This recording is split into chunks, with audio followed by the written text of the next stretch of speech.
RCN. Le son de la différence.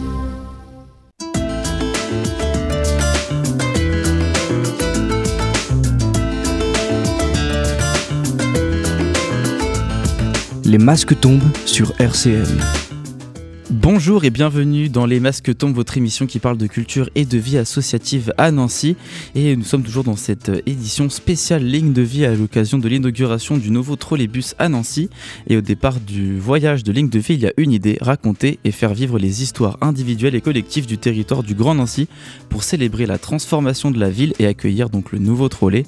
En traçant la ligne qui relie les stations, balisant les quelques 10 km de la ligne 1, Ligne de vie propose de redécouvrir par l'art les quartiers qu'elle traverse et les trajectoires uniques de leurs habitants.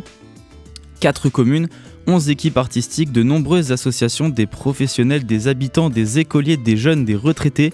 Depuis plus d'1 an, c'est tout le territoire qui s'est mobilisé pour écrire le récit d'un voyage inédit, fait d'exploration urbaine, de rencontres, de récits de vie, d'expériences, de mobilité et de partage. Et à l'occasion de l'inauguration du trolley, la métropole du Grand Nancy invite des habitants à embarquer pour un joyeux périple en 6 étapes à travers son territoire. Et on reçoit aujourd'hui les participants de l'arrêt 3 de cet itinéraire, le fameux pop-up du coup où vous êtes rassemblés, donc vous, Romain Dieudonné, bonjour. Bonjour. Et il y aura également, on entendra juste après Caroline Antoine qui n'a pas pu se joindre à nous en direct dans cette émission, mais qui sera là par l'intermédiaire du téléphone. Et je vous propose déjà qu'on discute un peu de vous, Romain Dieudonné. RCN, les masques tombent. Alors vous êtes comédien et auteur et vous êtes dans le collectif, enfin l'association, je sais pas trop le terme. C'est pas vraiment un collectif, disons que je pourrais faire croire que c'est un collectif pour des sortes de faire croire que je suis ouvert et tourner vers mon prochain. Non, pas du tout. Non, je fais un peu ce que je veux là-dedans. Non, en fait, c'est une association comme la plupart des compagnies de théâtre. On fait surtout de théâtre de rue et dans l'espace public. Mais voilà, ça tourne surtout autour de mes idées de spectacle. Voilà. Ouais. Donc vous organisez donc des spectacles où vous êtes le personnage principal, si je peux dire ça comme ça, et c'est vous qui drivez un peu toutes ces interventions que vous faites du coup un peu tout le temps et un peu partout à Nancy, c'est ça?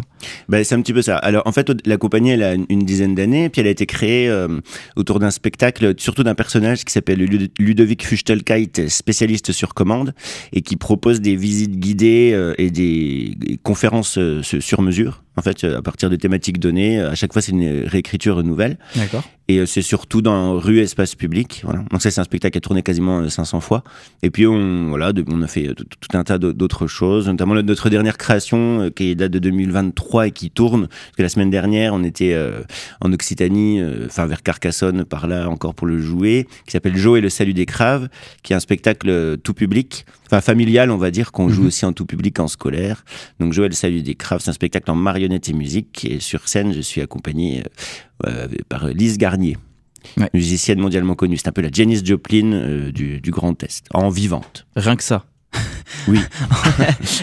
Donc ça, c'est des spectacles que vous avez créés du coup, donc en tant que metteur en scène, scénariste. Alors je suis pas metteur en scène, je suis un très très très mauvais metteur en scène. C'est-à-dire que je me mets en scène moi-même, mais après il faut que je demande toujours à quelqu'un qui recommence parce que c'est toujours très mal fait et c'est toujours nul. Et après c'est bien quand je demande à quelqu'un dont c'est le métier. Ça s'améliore. Ah oui, après les spectacles sont bien une fois que c'est passé entre les mains de quelqu'un dont c'est le métier. Waouh, il est super mon spectacle. Bah ouais, fallait demander à ceux qui s'y connaissent quoi.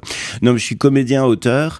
Après souvent j'ai quand même déjà des idées un petit peu de ce à quoi ça peut ressembler. J'ai déjà des idées vaguement de scénos. Moi, ce que je préfère, c'est l'espace vide, quoi. C'est vraiment de plateau nu, ou comme c'est en rue, plutôt que de créer des choses, de me servir de l'existant. Ouais. Mais par exemple, avec notre dernier spectacle de marionnettes, il y avait besoin de machinerie, de tout un tas de choses. Et là, j'ai fait appel à Florent Kubler, qui était un super scénographe et qui nous a réglé pas mal de machines, et avec qui, dont je reparlerai dans quelques instants. Et oui, effectivement, parce que du coup, vous intervenez avec pas mal d'autres personnes. Vous le disiez, il y a plein de gens qui peuvent se greffer à des projets différents. Oui, en fonction des besoins, Ouais. oui, c'est ça. Et sur certains spectacles, vraiment, on a affaire à tous les corps de métier, costumière, scénographe, metteur, metteuse en scène, enfin, etc. En fait, pour composer la musique. Et Astrotapir aussi, ça fonctionne surtout en duo. En fait, ce qui est récurrent, c'est que moi, en tant que, on va dire, responsable artistique, dans la mesure où je suis comédien et auteur, et Marion Battu, qui est chargée de production. Et c'est vraiment le binôme et Marion Battu, la compagnie Astrotapir doit énormément à son travail, puisque c'est souvent des métiers un peu qu'on dit dans l'ombre, ce qui n'est pas tout à fait vrai, parce qu'on va quand même se déplacer sur les festivals et autres, mais quand même il y a toute une part de son travail qui est inconnue et qui souvent n'est pas prise en compte. Les gens n'y pensent pas qu'il y a C'est vrai que c'est vrai que sur un spectacle, sur du spectacle vivant et sur du théâtre aussi, il y a en fait plein de corps de métier dont on n'entend pas parler, quoi. Il n'y a pas seulement les comédiens. Pas seulement les comédiens. Ben oui, parce que de toute façon, il y a plein de compétences nécessaires et c'est rare. Alors, il y a des personnes qui multiplient les compétences, mais même quelquefois, on a les compétences, mais c'est vraiment salvateur et beaucoup plus riche de faire appel à quelqu'un d'autre, parce que c'est beaucoup plus nourrissant. Puis voilà, ça ouvre un petit peu les horizons. Et puis, il y a des choses qu'on peut tout simplement pas faire, en fait. Quand on est contraint de faire l'ensemble de sa production, de s'occuper de la diffusion de ses spectacles, quand on est artiste, il y en a beaucoup qui le font parce que, c'est comme ça. Tout le monde n'a pas la chance de pouvoir faire équipe avec un chargé de diffusion, une chargée de diffusion, c'est super dur en fait. Ça compromet presque le travail. Enfin, je veux dire, c'est un casse-tête pas possible. Donc, on a la chance de pouvoir fonctionner comme ça avec chacun sa place. Enfin voilà. Bon, mes phrases sont pas syntaxiquement parfaites, mais je prierai les auditeurs de RCN d'être indulgents et plein d'empathie parce que je suis enrhumé. Mais oui. Voilà. Je suis sûr qu'ils seront très compatissants. Moi, je suis gentil avec eux, je leur demande d'être gentil avec moi. Absolument. Et moi, je voulais revenir sur votre parcours, parce que du coup, vous disiez que Astrotapir avait 10 ans. C'est bien le chiffre que vous avez dit. Oui, c'est bien le chiffre, tout à fait. Et du coup, avant cela, vous étiez déjà comédien et auteur ou rien à voir et vous vous êtes lancé avec cette association? Quel cursus vous avez suivi? Alors, j'étais astronaute et puis j'ai été pris de vertige à un moment vers le milieu de ma carrière et j'ai dû redescendre sur Terre et je me suis dit si je faisais du théâtre. Mais non, je faisais déjà du théâtre. Simplement, j'ai découvert ma vocation alors que je faisais déjà du théâtre. Je me suis dit, mais c'est vachement bien ce que je fais. Continuons. Non, je faisais déjà du théâtre. J'ai joué avec pas mal de compagnies, essentiellement du Grand Est, même si après, voilà, on jouait aussi à l'échelle nationale. Et puis à un moment donné, je trouvais ça intéressant. En fait, quand on a des choses à dire, quand on a des choses à exprimer, c'est quand même bien d'être identifié. Donc, de pouvoir avoir comme ça une association, une compagnie, Astrotapir, qui me fait confiance et qui me laisse libre de créer, c'est quand même super. Ouais, carrément. Merci pour cette présentation et je vous propose qu'on écoute la présentation de Caroline Antoine, qui est donc paysagiste et artiste plasticienne. Alors, bonjour Caroline Antoine, vous êtes paysagiste et artiste plasticienne. Est-ce que vous pouvez nous parler un peu plus en détail de votre activité? Oui, donc ça fait quelques années maintenant que je développe un travail autour du paysage, aussi bien par des expositions qui travaillent particulièrement sur des espaces naturels. Donc je développe un travail sensible autour notamment de la cartographie sensible, donc qui est l'idée de représenter en fait le paysage vécu et perçu. Donc j'emmène aussi les gens avec moi en fait dans ces explorations, ces arpentages. Donc c'est l'idée de créer des passerelles entre les espaces et les gens et de les rendre sensibles à leur environnement. D'accord. Donc ça c'est... en résumé. Voilà. Ouais, d'accord. Donc vous avez fait une formation en paysagisme? Oui, j'ai fait... après, j'ai un double cursus. Donc, d'abord, j'ai fait les Beaux-Arts. Je suis diplômée des Beaux-Arts de Nancy. D'accord. Et après, j'ai fait l'école du paysage à Versailles. D'accord. Et donc ça, c'était quelque chose que vous aviez déjà du coup en tête, de mêler à la fois le rapport aux gens avec leur environnement, ou ça vous est venu après vos deux cursus ou au cours de vos deux cursus? Après, j'ai toujours aimé la médiation, travailler avec le grand public. Et c'est vrai que assez naturellement, l'idée de mêler les deux s'est imposée.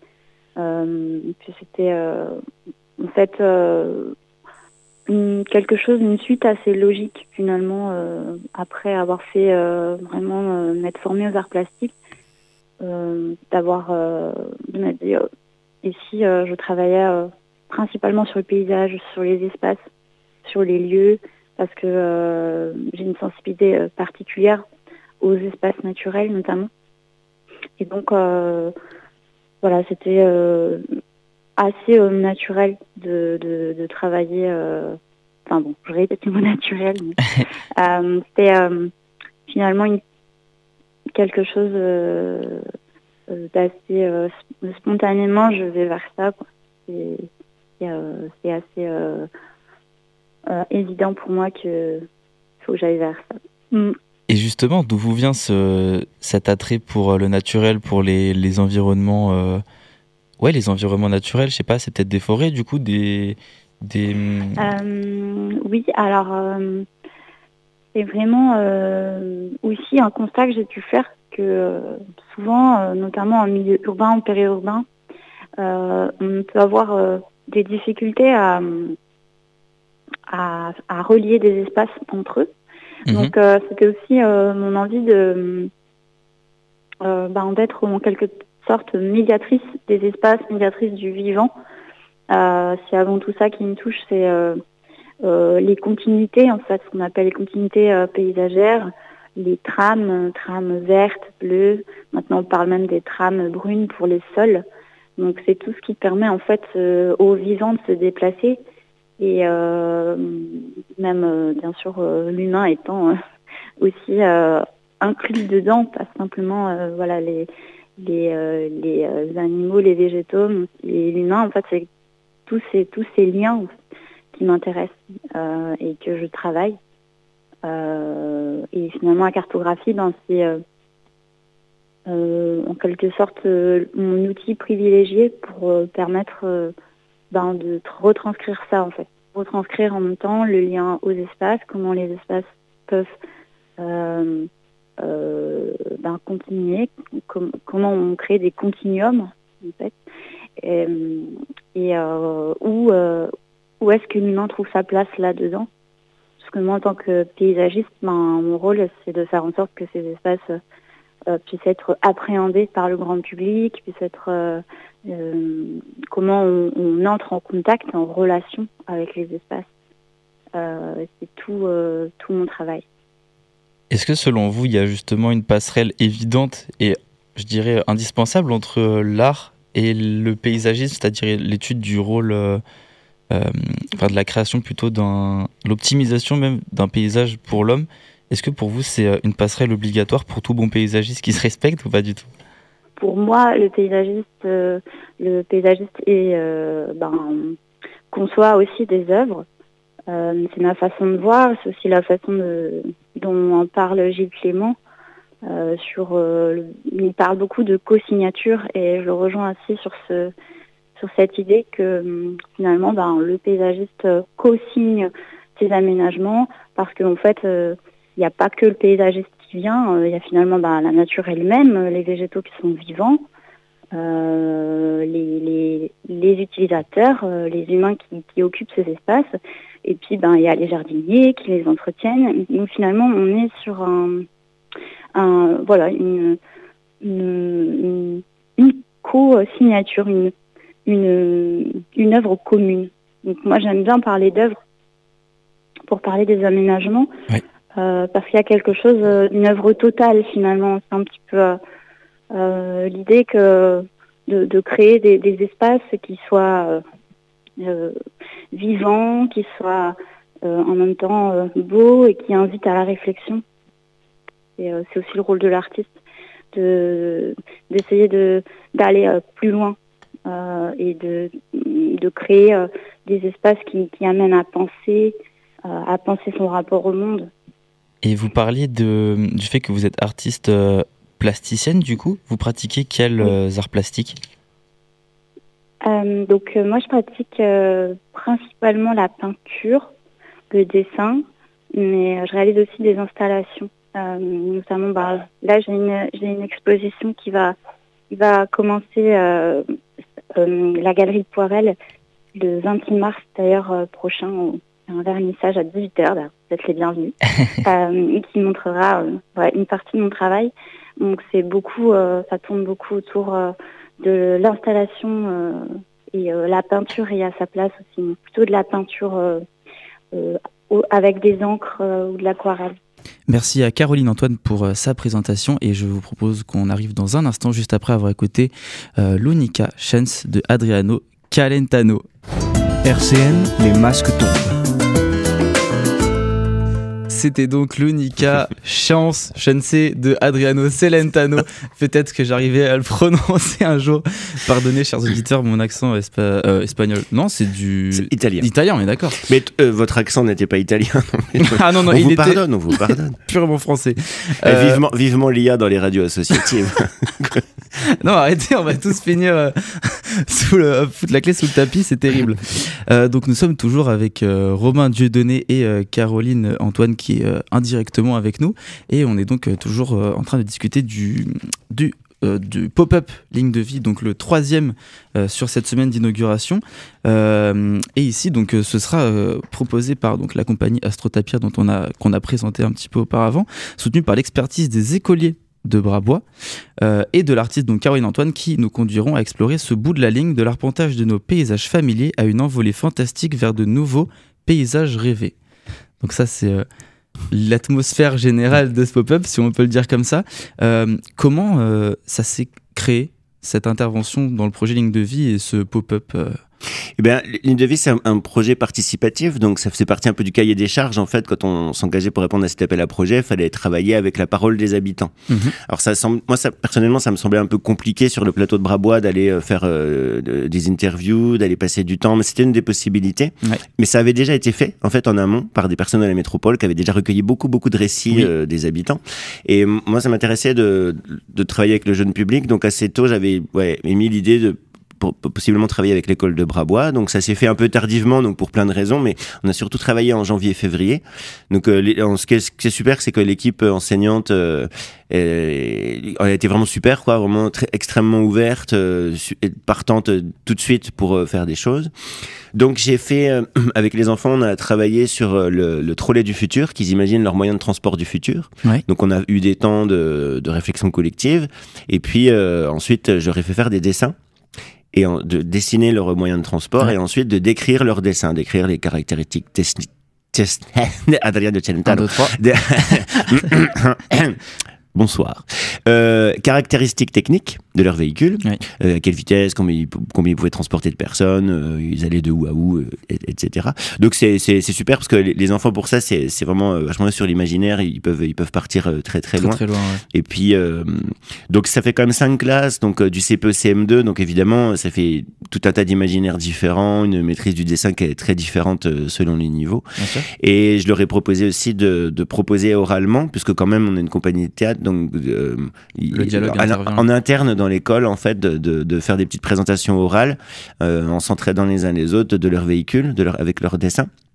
Donc ça, on a fait ça à la fin du mois de février. Et les dessins des enfants vont être exposés au château de Brabois, donc pendant le pop-up. Alors, nous, à Astrotapir, on propose ce jour-là, donc le 2 avril prochain, moi, je me propose de faire un spectacle en déambulation, c'est-à-dire que j'accueille le public au niveau de l'entrée de l'allée du parc de Brabois et de l'avenue de Bourgogne, là. C'était terrible axe de circulation de la mort du plateau de Brabois. On fait une déambulation, moi j'en dis pas trop, pas plus que ça. Ce sera un personnage qui viendra du futur. Okay. Et j'emmène le public au château de Brabois où ils pourront découvrir l'exposition des enfants, et je rejoins Caroline Antoine qui elle aussi a son public, et puis là on se rejoint tous les deux. Et en plus de ça, on fait une installation dans l'espace public, un accrochage donc jusqu'au terminus CHU, ce sera des petites pancartes, et ce sont des textes que j'ai réécrits. En fait, c'est les récits des habitants que j'ai réécrits de manière fantaisiste, mais sans aucune sans méchanceté. Non, enfin, je veux dire sans ironie, en fait, avec du recul, mais pas un recul ironique, juste pour rendre les choses même un peu plus intéressantes, quoi, à partir d'un récit qui a l'air un peu banal. Bah voilà, dire aux gens, c'est marrant, vous dites ça, mais en fait, ça fait penser à, ça ouvre l'imaginaire. Et puis donc ça va être accroché, ça va être assez joli sur des plaques de bois gravées. Et ça, pour ça, c'est le fameux Florent Kubler dont j'ai évoqué le nom tout à l'heure. Et voilà, qui travaille avec moi sur cette partie-là du projet. Donc, en ce qui nous concerne, c'est assez hybride. Il y a pas mal de propositions différentes. Ouais. Et ça se rejoint bien avec ce que propose Caroline aussi. Quoi. Est-ce que c'était justement un challenge un peu de mêler tous ces formats, parce que du coup il y a de l'audio, enfin des récits, il y a aussi bien du dessin, donc accompagné par Florent Kubler comme vous l'avez dit, il y a également tout l'aspect qu'apportera Caroline dont on va parler juste après. Est-ce que c'était un challenge déjà fait, ou est-ce que c'était une expérience sur ce projet Ligne de Vie? Il y avait une idée, l'idée de départ c'était de faire une gazette. C'était de faire sous forme de journal. Donc là, c'était pareil, à partir de ce qui serait ressorti des temps passés avec du public, avec l'école et autres. Et bien, c'était de créer sous forme de journal un peu décalé. Un journal un peu décalé qu'on aurait distribué pour le pop-up, mais ça semblait un petit peu compliqué, puis moins... Bon voilà, et après est venue l'idée de faire plutôt de l'accrochage dans l'espace public, comme une espèce de musée à ciel ouvert. Et ça, c'est intéressant parce que c'est le côté un peu pérenne. Parce que tout le reste, ça va passer en un claquement de doigts. La représentation que je vais faire le 2 avril, voilà, elle va passer comme ça. Le travail avec les enfants, c'était chouette, c'était super intense, mais c'est pareil, bon, eux, ils vont récupérer leurs dessins, mais... Bon voilà, c'est encore un autre aspect, là c'est l'aspect très participatif où vraiment c'est la rencontre avec le jeune public, quoi. Et puis l'accrochage dans l'espace public, je trouve ça super intéressant parce que ça interroge un peu dans cet endroit. C'est pour ça que moi j'avais aussi choisi, j'avais demandé à travailler sur le plateau de Brabois pour le côté terminus. Alors c'est rigolo parce que j'arrête pas de le voir comme un terminus, mais c'est un peu débile parce que c'est aussi un début, vu qu'il faut bien repartir dans l'autre sens quand même. Et puis ce côté hybride, parce que c'est un endroit qui est très austère comme ça. La circulation est absolument monstrueuse. Piétons et cyclistes sont en danger. En fait, il y en a, mais c'est comme s'ils n'existaient pas. En fait, c'est comme s'il y avait un déni de leur existence, en fait. Et puis à côté de ça, pourtant la forêt est tout près. Il y a l'autoroute aussi. C'est un mélange de plein de choses. Et puis c'est très chargé. Alors bon, moi je suis pas allé là-dedans, mais je veux dire, il y a le CHU, je veux dire, toutes les personnes du coin, mais même des autres départements, on est tous à un moment donné concernés par l'hôpital, soit parce qu'on y est allé soi-même, soit parce qu'on a on connaît des gens qui y sont nés, qui y sont morts, qui ont passé du temps. C'est un endroit que je trouvais assez fascinant. En plus, il est très en hauteur, donc on a une vue sur la métropole qui est super intéressante. C'est un endroit où vous passez du temps. Pardon ? C'est un endroit où vous passez du temps ou pas du tout, justement, parce que vous disiez qu'on en entend tous parler, mais on n'y va pas en fait. C'est très passant. Après, il y a oui. Après, on n'y va pas. Ça dépend parce qu'il y a quand même des lotissements, il y a quand même des habitants. La preuve, c'est qu'il y a l'école. Ouais, il y a beaucoup de campus. Oh, pardon. Je dis pardon aux auditeurs. J'explique pourquoi. Parce que je suis poli. J'aime m'excuser. Évidemment, vous pensez bien que quelqu'un comme moi n'a pas pu commettre de faute. Et je préfère m'excuser par anticipation. En fait, il y a plein de choses et c'est un endroit qui est super intéressant. C'est vraiment en termes de paysage urbain. Voilà. Donc je trouvais ça chouette. Et donc c'est intéressant parce que comme je parlais des piétons qui est un peu dénié, il va quand même y en avoir un petit peu qui vont tomber par hasard sur ce qu'on a accroché, les petits textes. Parce qu'évidemment, ces textes peuvent pas être accrochés n'importe où, quoi. Ils peuvent pas perturber les automobilistes et autres. Donc, ils seront dans des endroits où ce sera les piétons, à des endroits très, très divers. Ils vont être accrochés. Et je trouve ça chouette de voir ce que ça deviendra. Alors, il y en a peut-être qui vont être dégradés tout de suite, parce que près tout, c'est dans l'espace public, même si c'est mal de casser, pour tout, ils font bien ce qu'ils veulent. Et puis d'autres qui vont rester, qui vont perdurer, puis voilà quoi. Peut-être un jour ce sera enlevé par les services de la ville ou de la métropole, peut-être que ça vivra, ils vivront leur vie jusqu'à disparaître par eux-mêmes, on verra. Et je trouve ça chouette. Ouais. Et donc l'objectif c'est quand même de le laisser faire son petit bout de chemin au final. C'est-à-dire que oui, moi, je serais content qu'il y en ait qui restent le plus longtemps possible. D'une part, pour des raisons écologiques, car c'est quand même des matériaux qui sont fabriqués par la main de l'homme. Il y aura peut-être même du vernis dessus. La gravure, ça coûte de l'électricité. Et puis tout ça coûte, ça fait des sous quand même. Donc ne vous jetez pas tout de suite sur mes panneaux pour les détruire, s'il vous plaît. Alors, prenez-en soin, admirez-les. C'est ce qu'il faut faire. Ben oui, dites-vous bien que au train où vont les choses, ou au trolley où vont les choses, eh bien, dans quelques mois, quelques années, il n'y aura peut-être plus d'artistes, parce qu'il faut des sous pour autre chose, faire la guerre, tout ça. Donc au moins, sinon on disparaît, laissez perdurer nos œuvres. C'est une très belle phrase, et je vous propose qu'on écoute tout de suite l'explication, ou tout du moins le point de vue de Caroline Antoine. Alors, comment vous avez été approché pour participer finalement à l'élaboration et à la création de ce pop-up pour le projet Ligne de Vie? Ça fait à peu près 1 an que je suis sur ce projet. Donc j'étais, en fait, je suis une des 11 équipes artistiques qui travaillent, sur, en fait, la ligne. Alors moi, j'ai fait le choix de m'intéresser à une partie de la ligne sur la montée de haut de Brabois, qui comprend 3 arrêts en fait du futur trolley. Donc l'idée c'était de travailler autour de ces paysages justement qui sont très particuliers puisqu'on est vraiment sur une diversité de milieux naturels. Et aussi il y a des vues qui s'offrent aux promeneurs qui sont assez saisissantes sur toute la métropole. Donc c'était aussi l'idée de la première approche du projet. Mais en tout cas, oui, c'est un projet qui vraiment est très lié à mon approche de paysagiste, puisque le principe de ma proposition, c'est en fait une promenade de 5 km qui rejoint des espaces qui n'ont pas forcément de lien direct entre eux.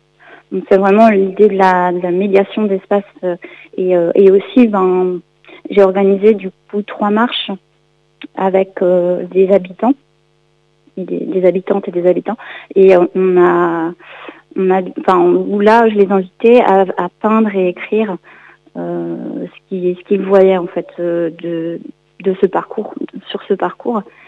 Et donc une partie de ce qui a été produit sera présenté du coup pour ce pop-up du 2 avril. Oui. Voilà.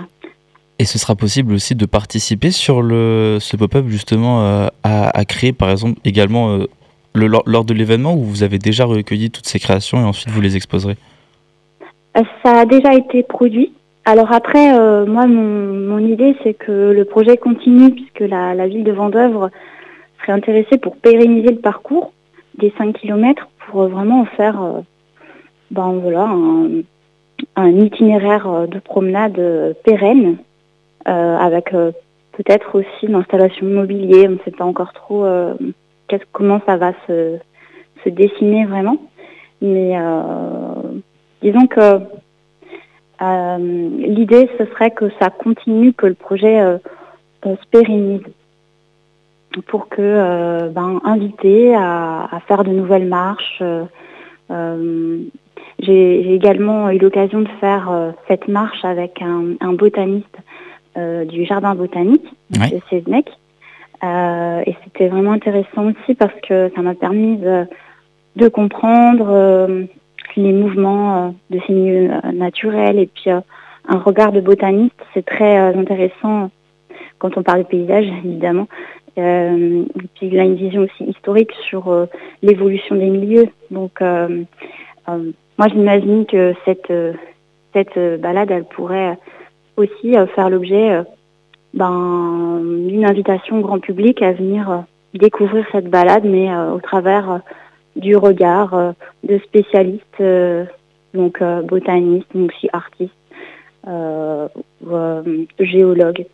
Ça pourrait être une suite, voilà. Mais pour l'instant, en tout cas, l'idée c'est que ce pop-up, ce soit le moment déjà de faire découvrir ce parcours, au travers d'une cartographie qui sera une cartographie sur laquelle il y aura aussi des éléments sensibles, c'est-à-dire liés en fait aux émotions qui ont été ressenties par certaines personnes qui ont fait ce parcours. C'est aussi l'idée de transmettre des émotions et de se rendre compte que finalement chaque personne a aussi un rapport différent aux espaces. Bien sûr. Et une sensibilité qui lui est propre. Et aussi se rendre compte que des espaces qui peuvent paraître quotidiens, des espaces vraiment qui sont à 2 pas de chez nous, portent quelque chose aussi d'une aventure, d'une exploration et sont source de découverte, de poésie, d'imaginaire. Je crois que vous avez tout dit. Est-ce qu'il y a un autre aspect de l'élaboration de ce pop-up que vous aimeriez mettre en lumière ou peut-être des collaborations? Oui, en fait, c'est l'idée que à l'occasion du pop-up, il y aura des petits fascicules qui seront distribués sur lesquels il y aura la cartographie pour permettre aux personnes de pouvoir faire cette balade en fait par leurs propres moyens s'ils le souhaitent. Donc il y aura la grande carte et puis il y aura des petites cartes à emporter que les gens pourront prendre avec eux. L'idée c'est aussi que cette carte on puisse aussi la retrouver au jardin botanique, parce que c'est aussi un lien qui a été tissé au fur et à mesure du projet Ligne de Vie. Puis c'est aussi tout l'intérêt du projet, c'est vraiment cette volonté qu'a la métropole de faire le lien entre les gens. Et j'ai aussi l'occasion de rencontrer le CNRS. Pour l'instant, il n'y a pas encore vraiment de lien, mais on est en train d'en tisser pour le lien peut-être avec la géologie. Ça pourrait, vu que c'est vraiment leur particularité sur cette partie du territoire, il y a beaucoup de centres de recherche autour de la géologie. Donc c'est un projet qui est encore en devenir. Et j'aime bien cette idée que d'une commande peut naître encore d'autres choses, quoi. Et l'idée aussi que ça puisse se pérenniser. C'est important pour moi que ce soit finalement comme une œuvre qui vit par ses propres moyens et qui est encore en devenir finalement. Qui ouvre à d'autres choses et qui permet des rencontres finalement. Oui, c'est ça. Et puis de pouvoir d'inviter aussi le grand public à la rencontre de spécialistes, mais d'une façon un peu informelle, un peu hors des sentiers battus. En tout cas, c'est pas la même chose de rencontrer des spécialistes ou des artistes quand on marche, quand on est déjà en mouvement, comme j'ai eu l'occasion de le proposer avec les gens, de peindre avec eux en pleine nature, en tout cas dans des milieux naturels aussi proches de la ville. C'était aussi, en tout cas, toutes les personnes qui l'ont fait avec moi m'ont dit que pour eux, ça avait été une expérience qui leur avait fait du bien et puis qui était un peu insolite. Ils ne pensaient pas aussi finalement être capable de créer comme ça dans ces conditions-là. Et ça a été très riche humainement à chaque fois en fait. C'était vraiment une belle aventure humaine. C'est une belle morale et du coup cette aventure pourra continuer de se créer finalement le jour de l'inauguration au final. Oui, c'est ça. Parce qu'on pourra donc venir retrouver tout ce travail et même discuter avec vous pour également avoir votre rapport en direct et puis peut-être faire d'autres rencontres, qui sait. Bien sûr, oui. Et puis du coup, à l'occasion de ce pop-up, du coup, je serai en duo avec la compagnie Astro Tapir qui du coup a aussi travaillé avec les écoles sur le plateau de Brabois. Donc on sera tous les deux à accueillir le public. Et, il y aura également à la banane qui créera une œuvre culinaire autour des paysages aussi. Oui. Et l'idée c'est aussi que moi on va se passer la main avec la compagnie Astro Tapir pour que pour inviter les gens à vivre aussi une expérience avec nous, à vivre un moment poétique aussi. Donc voilà, moi j'ai préparé aussi une sorte de petits de texte en fait qui reprend en fait les différentes étapes du parcours pour donner envie aux gens aussi de réaliser vraiment le parcours eux-mêmes. C'est une sorte de restitution en fait de ce qui a été vécu. Voilà, c'est une invitation au voyage en fait. Merci à Caroline Antoine pour son point de vue sur ce merveilleux pop-up qui aura lieu, on le rappelle, le 2 avril et sur lequel on pourra vous retrouver tous les deux. Vous serez tous les deux présents à cette inauguration. Donc ce sera l'occasion de venir discuter avec vous et découvrir un peu plus en détail physiquement toutes ces œuvres et toutes ces démarches. Merci Romain Dieudonné d'avoir été présent pour cette émission. Merci à Caroline Antoine d'avoir été présent aussi indirectement. Merci à nos chers auditeurs de nous avoir écoutés et je vous dis à très bientôt pour une prochaine émission des Masques tombent. RCN, www.rcn-radio.org